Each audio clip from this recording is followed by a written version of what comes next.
Hello everyone, welcome to Lukmaan IAS. In our DTRS session today, we are going to understand 10 important current affair topics through MCQs.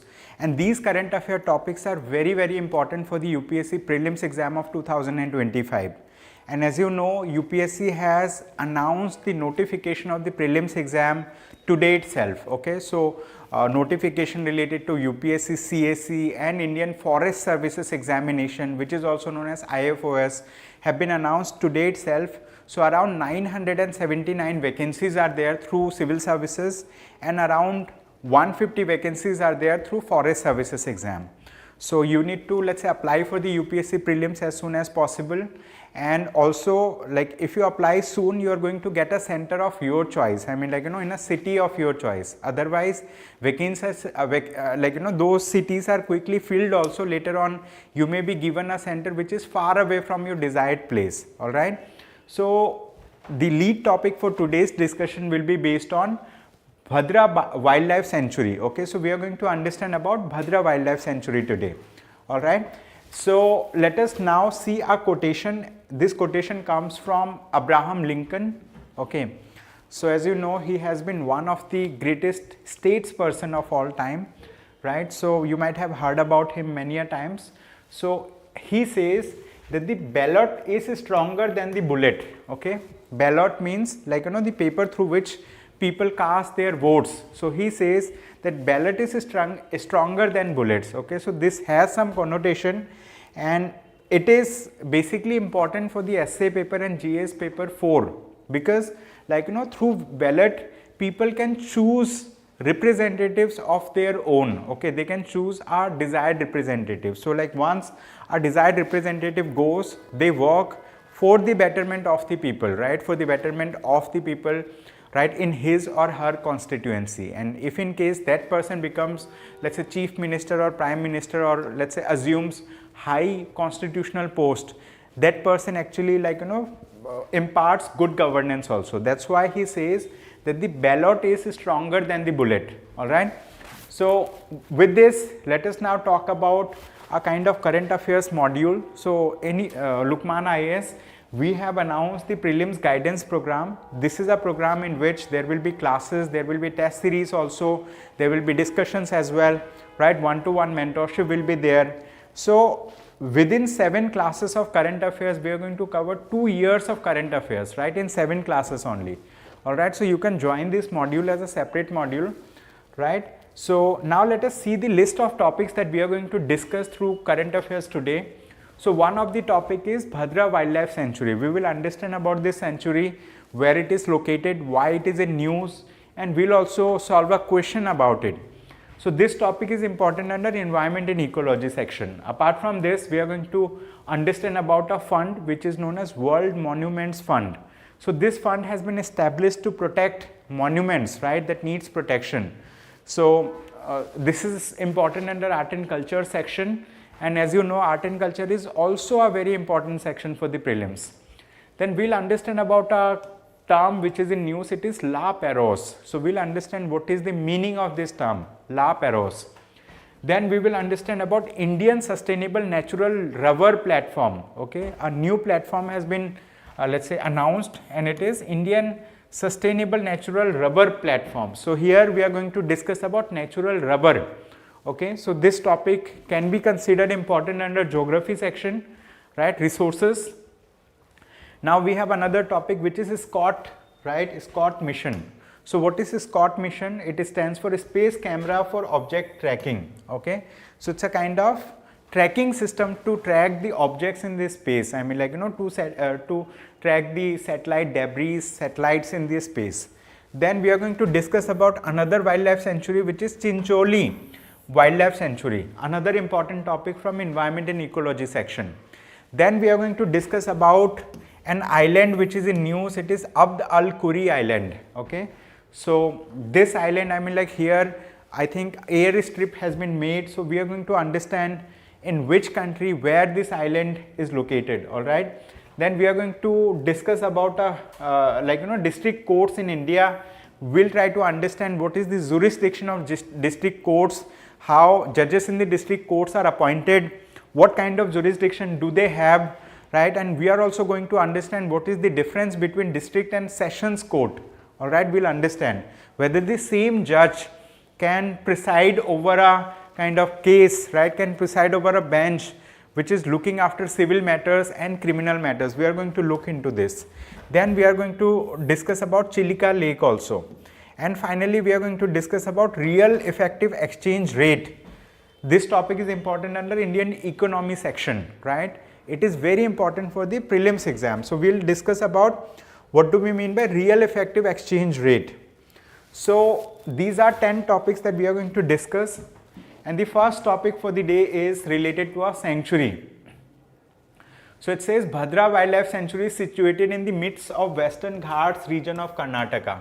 This statement is right. Okay, so this wildlife sanctuary is located in the northern part of Karnataka. So it has mentioned in the midst of the Western Ghats of Karnataka. This statement is right. Second statement, it says Bankapur Wolf Sanctuary is India's largest protected area dedicated exclusively to Indian wolf. So this is not the largest, but the thing is like this is the second largest.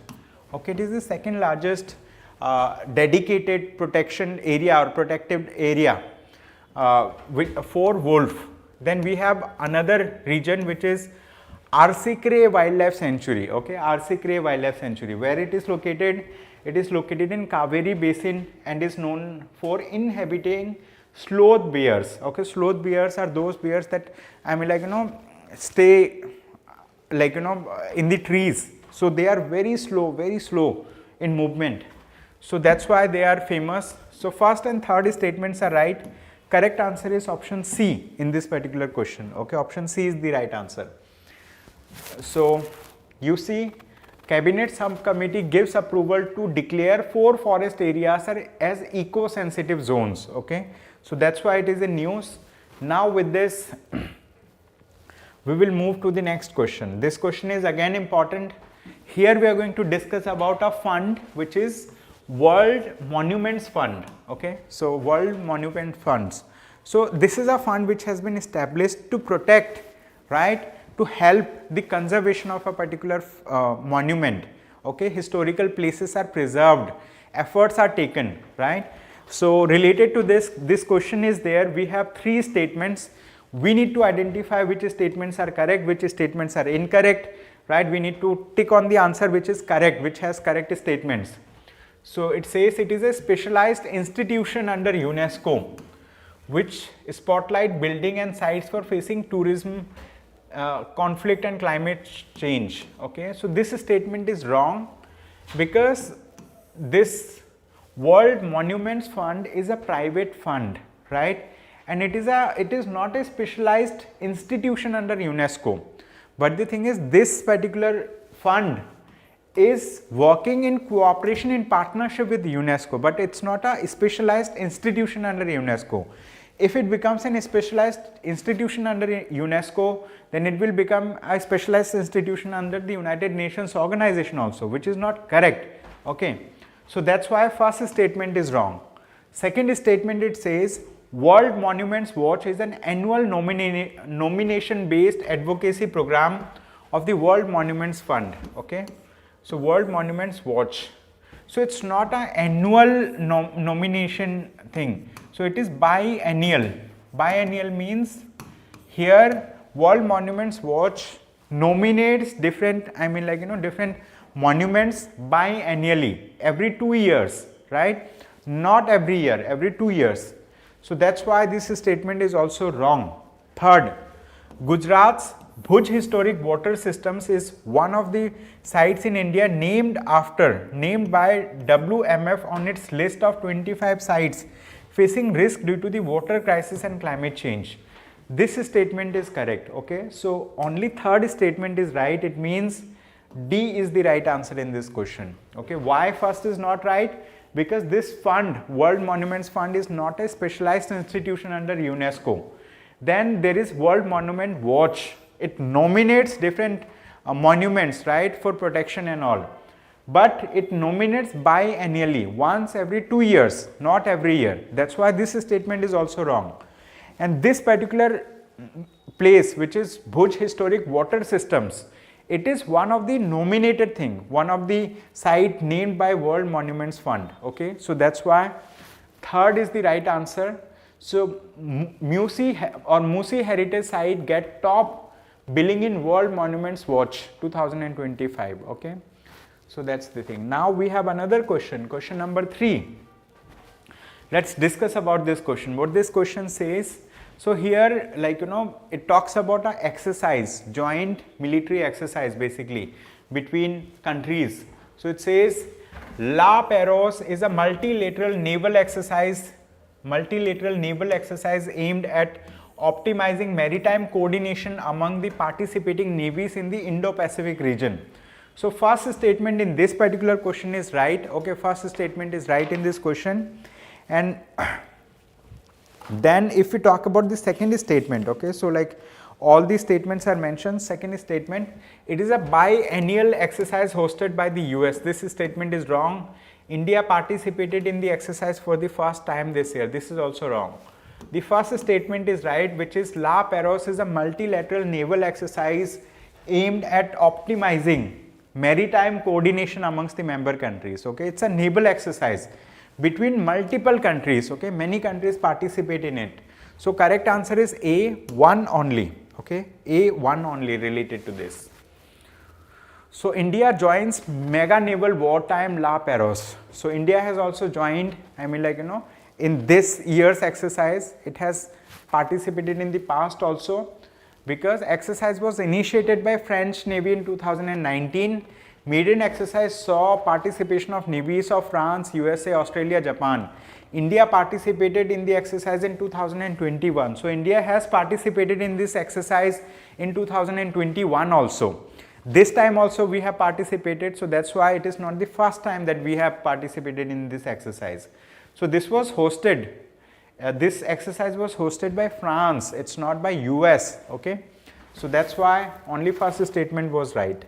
Now we have another question. This question is related to natural rubber. So it says Indian Sustainable Natural Rubber Platform.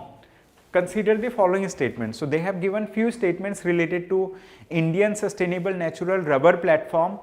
First statement, it says that it has been developed by Ministry of Commerce and Industry. Second, it says it aims to enhance India's share in the global synthetic rubber market. First statement is wrong, second statement is also wrong. Why? Because this particular Indian Sustainable Natural Rubber Platform, it has been, I mean, like, various stakeholders have come together, various stakeholders plus United Nations Development Program, UNDP. They have come together to form this particular platform. Government has some work in it, but the Ministry of Commerce and Industry solely did not do it. Okay, so that's why first statement is wrong. Now here in the statement they have mentioned about synthetic rubber. Now synthetic rubber and natural rubber are different. Okay, name itself says Indian Sustainable Natural Rubber Platform. So here in this statement they say like we want to increase our global share of synthetic rubber using this. So its aim is not related to this. So that's why second statement is also wrong. Correct answer is D, neither 1 nor 2. Okay, D is the right answer. Okay, so it says Rubber Board rolls out Indian Sustainable Natural Rubber to boost global value production. Okay, this is the thing. Now we have another question, question number 5. Okay, let's discuss about this question. What it says, consider the following statements about SCOT. What is SCOT? SCOT stands for Space Camera for Object Tracking Mission. Okay, Space Camera for Object Tracking Mission. So we are going to discuss about this mission. It is the world's first commercial space situational awareness satellite. It was a joint initiative by NASA and ISRO. It is built to track resident space objects. Okay, now the thing is, this statement is wrong, this statement is also wrong, this statement is right, means correct answer is option C, which is 3 only. Why? First statement is wrong because it is not the world's first commercial space situational awareness satellite. There have been many, but it is among the first, okay, it is among the first, let's say like, commercial space situational awareness satellite. And this is not a joint initiative of NASA and ISRO. It is an initiative by an Indian startup, but they have launched the rocket using SpaceX. I mean, like, in USA, there is a private company, right, a space company, which is a SpaceX, owned by, or let's say like, Elon Musk. So from there, an Indian startup has launched it. Okay, name of the Indian startup is also mentioned here. So I'll talk about the name of the Indian startup also. And name of Indian startup is Digantara. Okay, so its name is Digantara. It's not NASA and ISRO. It's Digantara. Okay, so it has launched this particular platform. Okay, this mission, which is to track resident space objects. Okay, correct answer is option C in this question. PM lauds Indian space startup Digantara at the success of mission SCOT. Okay, so Prime Minister of India has kind of applauded that a private space agency has achieved so much. Now we have another question. Okay, what is this question? It says, consider the following statements about Chincholi Wildlife Sanctuary. Okay, what Chincholi Wildlife Sanctuary? Let us understand about it. So what it says, it is located in Kerala, which is wrong. It is located in Karnataka. Okay, North Karnataka. It is the first dry land wildlife sanctuary in South India. Okay, so this statement is right. Okay, let me cross check whether it is in Karnataka or in Telangana. Right, so this is, I mean, like, wildlife sanctuary. So it is located in Karnataka. Okay, I have mentioned it right. So it is located in Karnataka. Correct answer is option B, which is 2 only. Okay, 2 only is the right answer in this question. Now, so it says, Forest Department to relocate Sheribi Kanthali hamlet from Chincholi to wildlife sanctuary. So a kind of a place is there which is known as hamlet. Hamlet means a place where few houses have been built by people. Okay, few people are residing. So these houses, right, these people will be relocated from this wildlife sanctuary. Why it will be relocated? So that the wildlife sanctuary stays protected, right, without any encroachment. This is the thing. Now we have another question, question number 7. We'll discuss about this question. What it says, recently Abd-al-Kuri Island, okay, Abd-al-Kuri Island, seen in the news, is located in which of the following countries? Okay, so it is located in Yemen. Which country? Yemen. Abd-al-Kuri Island, it is, I mean, like, located in Yemen. We will also understand why we are talking about this island. Okay, so it says, mysterious airstrip appears on Yemen's island as Houthi rebel attacks threatened region. Okay, so this is one of the island in Yemen, and here you can say see there is a airstrip. Airstrip means from here, I mean, like, airlines can fly, not normal airlines, but maybe like for military purposes they have built, and in that region Houthi rebels play a very important and significant role. Not only, I mean, like, significant not in positive sense, but like, to destabilize the region by, kind of various activities, okay, military activities and all.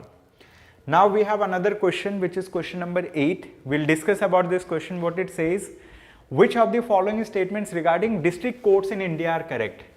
So we are discussing about district courts. As you know, judiciary is a separate organ, right? We have, let's say, executive, judiciary, legislature, right, in India. So these are 3 organs basically of the governance, right? So one of the organ is judiciary. So district court also plays a very important and prominent role in overall judiciary. Huge number of cases are with district judiciary. So here, through this question, we will understand like how the judges in the district court are appointed, right? What kind of jurisdiction district courts have? Do they have original jurisdiction? Do they have appellate jurisdiction? We'll discuss about it. We'll discuss about various other things also related to district judiciary. So first statement, the governor of the state appoints district judge in consultation with High Court. Okay, so governor of the state appoints the district judge in consultation with the High Court. This statement is right. All right, this statement is right. Second, district courts have original and appellate jurisdiction in civil and criminal matters. This statement is also right. Now let us understand what do we mean by original jurisdiction, what do we mean by appellate jurisdiction. Original jurisdiction means if there are parties who are aggrieved, right, if there is someone who is aggrieved because of anything, right, so they can directly approach the district judiciary, right, related to their grievances. So this is like, district judiciary can hear those appeals. Why it can hear those appeals? Because it is let's say like, competent to hear those appeals. So it has original jurisdiction. Now appellate jurisdiction means, let's consider there are subordinate, subordinate courts also. Subordinate courts means courts which are lower in rank as compared to district judiciary. So from those courts, if those courts have heard some appeal, from those courts the cases can be transferred to the district judiciary also, okay. So that is appellate jurisdiction. An appeal can be made against the decisions taken by a lower court to our district court, okay. So appellate jurisdiction also it has. Then the pecuniary jurisdiction of district court is limited to cases valued above 15 lakhs. This statement is wrong. We'll discuss about it. Fourth statement, district judges also act as sessions judge for criminal cases under the Code of Criminal Procedure. This statement is also right. So Code of Criminal Procedure was earlier there, but after this the criminal laws in India have been amended, right. So one of the criminal law, which is Indian Penal Code, has been changed to Bharatiya Nyaya Sanhita. Criminal Procedure Code has been changed to Bharatiya Nagrik Suraksha Sanhita. Then the thing is like, Evidence Act has been changed to Bharatiya Sakshya. So when we talk about the Code of Criminal Procedure, we are talking about Bharatiya Nagrik Suraksha Sanhita. This statement is right. The same district judge, when he is hearing a case which is related to civil matters, so he will be considered as a civil judge. When he is hearing a case related to criminal matters, then that same court will be known as, right, sessions court. This is the thing. So first statement, second statement and fourth statement are correct. Third statement is wrong. Why? Because in this question it is mentioned that the pecuniary jurisdiction of the district court is limited to cases valued above 15 lakh rupees. So the thing is like, when we talk about value, those cases where the value which is disputed is more than 15 lakh, only these cases will be heard by district judiciary, which is wrong, okay. Why? Because the thing is like, it is not limited to cases above 15 lakh. District courts have jurisdiction in original civil suits without limit as regards the value, okay. So this limit appears to subordinate courts, not district courts. There is a up to 15 lakh rupees case, so a subordinate court can look into. But district court does not have any limit as such, okay, neither lower limit nor higher limit, means there is no limit like that. So first, second and fourth statement, which is option C, is the right answer. Which option? Option C is the right answer. Now let's talk about another question, okay. Let's discuss about this question. What is this question all about? It says, consider the following statements regarding Chilika Lake, okay. So this topic is important under environment and ecology section. So it says it is the largest brackish water lagoon of Asia. Largest brackish water lagoon of Asia. This statement is right. Nalawana Wildlife Sanctuary is located within this lake, right. This statement is also right. It is located at the mouth of Damodar river, okay. This is located at the mouth of, let's say like, tributaries of Mahanadi river. Tributaries of Mahanadi river. What are those tributaries? One of the tributaries is Daya river, okay, one of the tributaries is Daya river, and the other tributary is Damodar, there is another river, but it's not Damodar river, okay. Let me tell you the name of that river, okay. It is Bhargavi river, okay, Bhargavi river. Bhargavi river, Bhargavi. So only 2 means B is the right answer. How many statements are correct? The first and second, okay, B is the right answer. So fewer birds visit Odisha's Chilika Lake this winter, census reveals. So number of migratory birds that are visiting in Chilika Lake has gone down. Alright, so that's why this question. Now we have another question, question number 10. We'll understand this question. What it says, which of the following, which one of the statements is not correct regarding real effective exchange rate? So here 4 statements are given, 3 of the statements are right, 1 statement is wrong. We need to identify the wrong statement. Okay. So if you don't read all these statements, if you just see the number which is mentioned, which is a value above 100 indicates undervaluation. So it is not above 100, it should be below 100, okay, less than 100. Then it will be undervaluation. Otherwise, it will be considered overvaluation. Correct answer is option D, which is wrong. Okay. Other options are correct. Okay. So the Reserve Bank of India uses a basket of 36 currencies to calculate real effective exchange rate for Indian rupee. It represents inflation adjusted trade weighted average value of currency against its trading partners. It is often used as an indicator of external competitiveness. All these statements are correct related to real effective exchange rate. Okay, so this is a topic which is important under Indian economy. Similarly, we have a related topic which is nominal effective exchange rate. Okay, so what is exchange rate all about? It's that Indian rupee. It's a currency for for people in India. So like in India, if we are trading, if we are let's say purchasing anything, we pay in rupee and we get the value.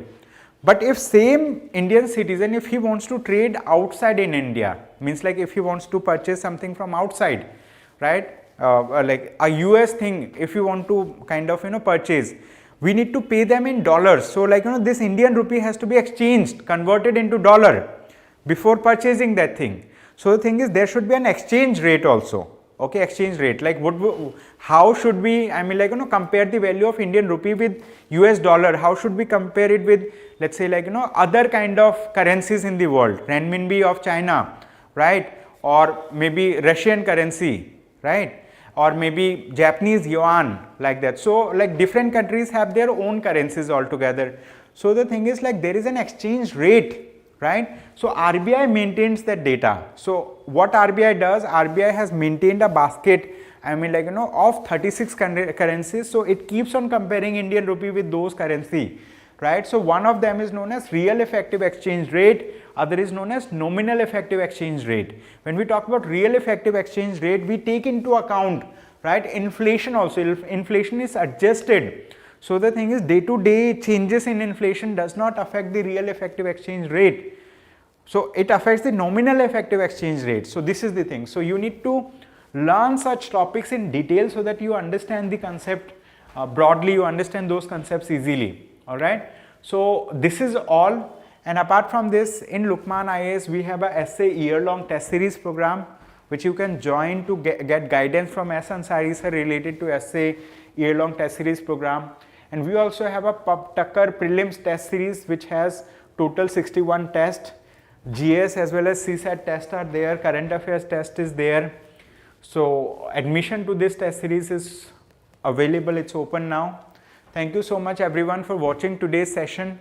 I hope you have a good day ahead. Thank you.